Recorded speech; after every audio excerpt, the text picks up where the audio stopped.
Yeah, that's fine because it answered a question I was going to ask anyway. Was this open for everybody, or only let's refer to them as the elected officials in each republic or state? And so that's it. And I'll get back in touch because I've been trying to get in and couldn't. But anyway, so that finishes mine. It answers my questions, and hopefully it answers some others too. So thank you for your time, and I'll mute myself. All right, Drew. Thank you for calling in, buddy. Appreciate you. Thank you, Drew. All right, let's get to the next question. Hold on one second. Okay, we have area code 864. You have the floor. My question was just answered. This is LT from the South Carolina Republic. Hey, LT, how you doing, buddy? Pretty good. Also, I'd like to say that I don't agree with all this nitpicking that's been going on through my email box. I think that we should keep moving ahead the way we're going. And I'm in agreement. Well, we're doing the best we can, buddy. We're doing the best we can to keep this on track right. If we make mistakes, we're human. We make them, I know, and we're trying to correct them as fast as we know how. But the bottom line is if we've got the structure of this thing, even though it won't be perfect when we get finished, it's not going to be. I don't care how long it takes. It's not going to be perfect. But we've got to get it together. Okay, LT, LT, I thank you for coming on. We got a ton of people, Tim, and we got. I want to get through all of them, so I'm going to push hard on this so we can push through. I'll try to limit my comments. Just stop apologizing, sir. You've done a fantastic job. That's all I ask. Area code 540. Please come on and ask your question.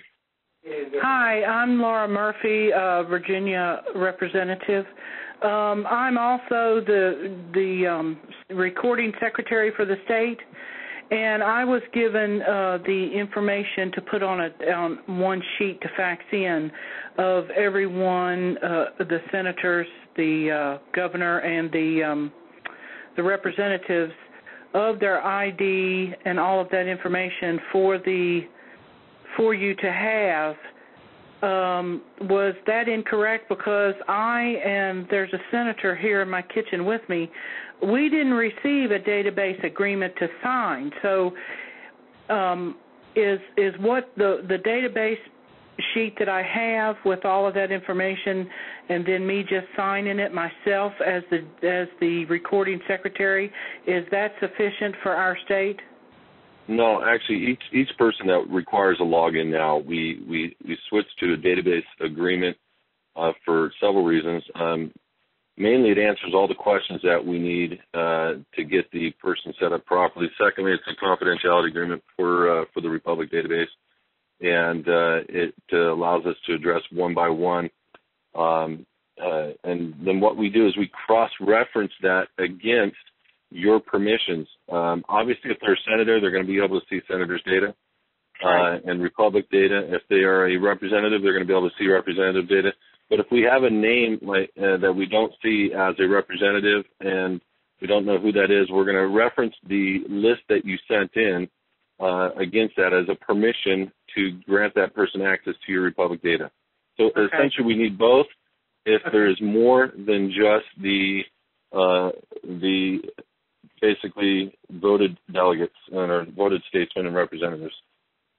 The other problem is neither I or the senator that's in my kitchen with me received the database agreement to sign. So I'm not sure. I'm wondering if anybody in the state of Virginia received it. Okay, then what I'm going to do tomorrow is I'll have the website people put the database agreement on the home page. Playing right there in the front. So anybody that has any issue with not finding the database agreement will be on the home page for the next week or so until we can get everybody settled in and understanding. Wonderful. Thank you very much. Well, thank you. Thank you for calling in. Okay, we're going to bring on the next caller, area code 413. Go ahead. Yeah, this is Bob in Massachusetts. Regarding the database, I've had access for a long time now, but the one problem I've had is being able to identify who the recent sign-ups are. when I do a search in a database, there's no easy way to find out who just signed up. I get a list of all the sign-ups, but not the recent ones. And okay, the Bob, second let's do issue this. I have with the database is that I can't delete duplicate entries, or at least I don't know how there is. Both of those are actually, there's an easy remedy. What we're going to do is announce a time in which in the next week, maybe week and a half after we get the logins resolved, meaning the majority, the brunt of everybody logged in and understanding it, we're going to have regular trainings on the database. It is I don't want to say it's a complicated one. It really isn't once you get into it and understand it. But you've got to kind of create some reports for your Republic. You got to maybe create a screen view that you can view it any way you want. You can move it around. You can adjust it. There's all kinds of fun and neat things. But I think that needs to be saved for a time in which we do training. So give it about another week, Bob, and a week and a half. We'll send notice on when you can come online and be able to do that. Excellent. And with Tim's permission, I have something to share that really made a difference in Massachusetts. And in talking to Jim Fitzgerald, he asked me to share it on a national call on Wednesday. But I think it's more appropriate to share it tonight. Absolutely. Bob, please do. This is something that happened over 100 years ago, and it was about an article that was written to fill an empty space in a magazine, which was otherwise ready to go to publication. This seemingly insignificant work about a soldier in the U.S. Army has since become one of the most published documents in the history of the printed word. A Message to Garcia has been translated into every major language on earth with over 100 million copies in print.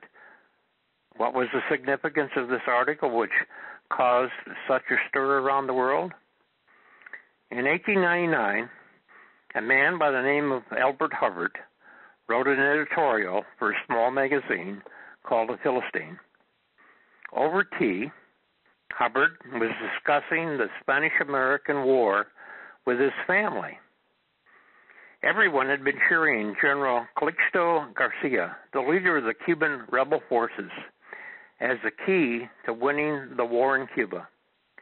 When Hubbard's son, Bert, put forth this argument, "In my mind," ventured Bert, "the real hero of the war was not General Garcia, but Lieutenant Rowan, the man who got the message to Garcia."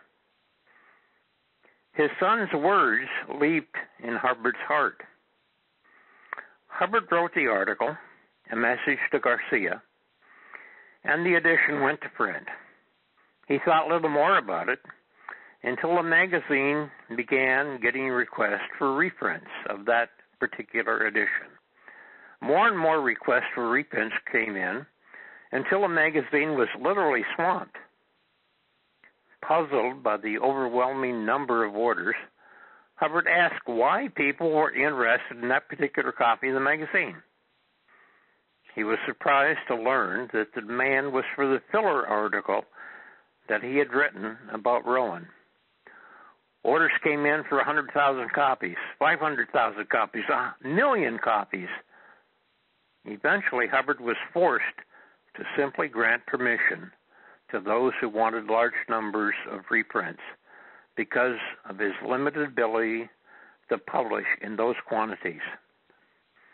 Why are so many people interested in an article about some unknown lieutenant by the name of Andrew Summers Rowan?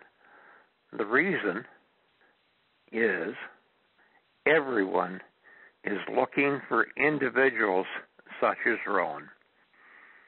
In 1895, the little island nation of Cuba was struggling to be free from Spanish rule. The Spanish soldiers who occupied the island oppressed and brutalized the people. They desperately wanted to be free. The United States had a strong interest in Cuba, not only because of its geographical proximity to the United States, but also because of our financial investments there. By 1897, the situation in Cuba had deteriorated to the point that there was rioting in the streets of Havana between nationalist and Spanish soldiers. President McKinley dispatched the battleship Maine as a visible indicator of the United States' presence in Cuba. The American battleship sitting in Havana Harbor sent a clear signal to the Spanish government of our country's resolve to protect our interests in Cuba. Although a formidable presence, the Maine did not engage in any hostile acts against Spain. On February 15, 1898, however, an explosion rocketed the Havana Harbor, sinking the U.S. battleship. The American people were greatly alarmed over this open act of aggression, less than 100 miles from our country's coast. McKinley sent an ultimatum to Spain to get out of Cuba. By April, the United States was at war with Spain.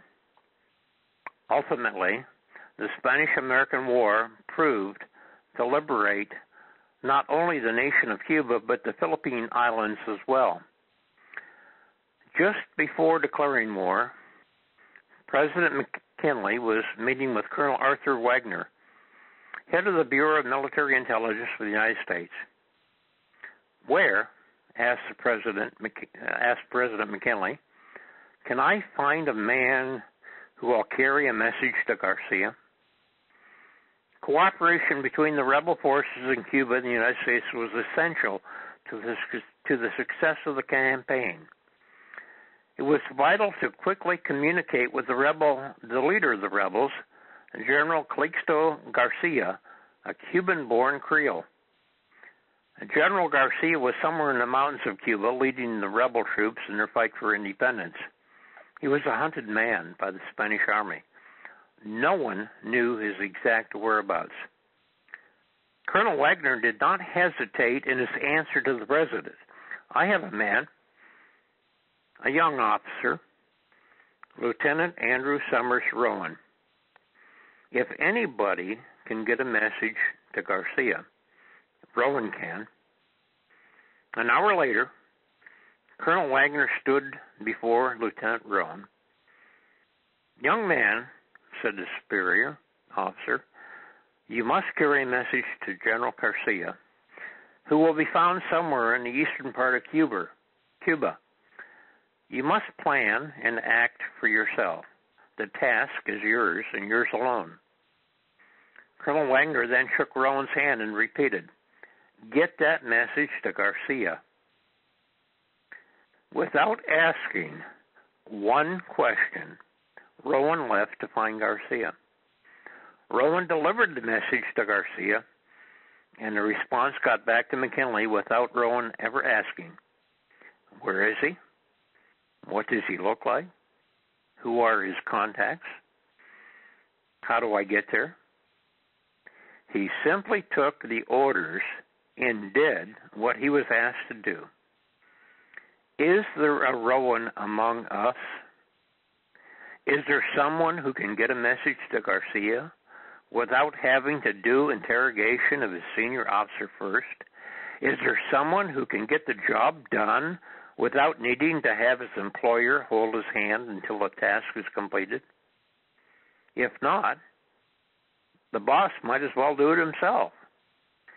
Is there someone that can just ask to accomplish a task, and the next time I see them, I am told, I'm finished with that. What do you want me to do next? Where can I find someone like that? Where is he? Can I find a Rowan? Is there someone who can take a message to Garcia? They are out there. There's just not enough of them. There are probably some Rowans reading this right now. There will always be a few of those individuals who are extraordinary. Extraordinary means above ordinary. Those who don't just do what is expected of them, they surpass the expectations of others. In their pursuit of excellence, there's an excerpt from Elbert Hubbard's article written over 100 years ago. It sounds as if it could have been written today. The point I wish to make is this. McKinley gave Rowan a letter to be delivered to Garcia. Rowan took that the letter and did not ask, where is he at? By the eternal, is there a man whose form should be cast in deathless bronze, and the statue placed in every college of the land?